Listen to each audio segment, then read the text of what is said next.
চিকিৎসকরা অত্যন্ত নিষ্ঠার সঙ্গে আমাদের দেশের এবং দেশের বাইরের যে চিকিৎসকরা রয়েছেন, সর্বোপরি দেশনেত্রী বেগম খালেদা জিয়ার নিকট আত্মীয়, বিশেষ করে ওনার পুত্রবধূ ডক্টর জুবাইদা রহমান, উনি সার্বক্ষণিকভাবে ওনার চিকিৎসার ব্যাপারে তদারকি করছেন এবং ওনার ছোট ছেলের বউ অর্থাৎ মরহুম আরাফাত রহমান কুকুর সহধর্মিণী সৈয়দা শামেলা রহমান এবং শামীম ইস্কান্দার ওনার ম্যাডামের বোন সহ সকলেই এই চিকিৎসার ব্যাপারে সার্বক্ষণিকভাবে দলের বাইরেও ওনারা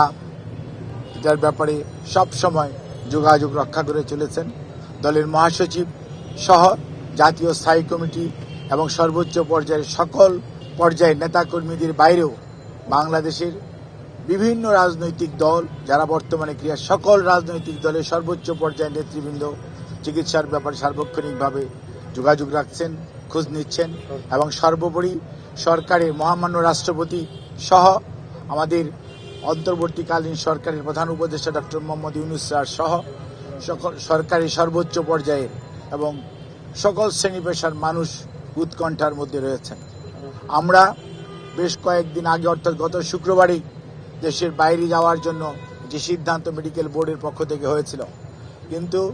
একদিকে মেডিকেল অ্যাম্বুলেন্সের কারিগরি ত্রুটি, অন্যদিকে দেশনেত্রী বেগম খালেদা জিয়ার স্বাস্থ্য ব্যবস্থা স্বাস্থ্যের অবস্থা ওই সময়ের জন্য এয়ার অ্যাম্বুলেন্সের জন্য ফ্লাই করার উপযুক্ত না থাকার কারণে সেই সময় আমরা ওনাকে দেশের বাইরে স্থানান্তর করতে পারিনি। কিন্তু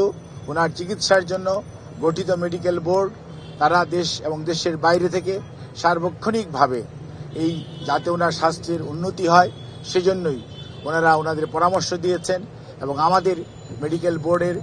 সদস্যরা যারা এখানে আছেন তারা সবাই সেইটি বাস্তবায়নের জন্য সব সময় চেষ্টা করছেন।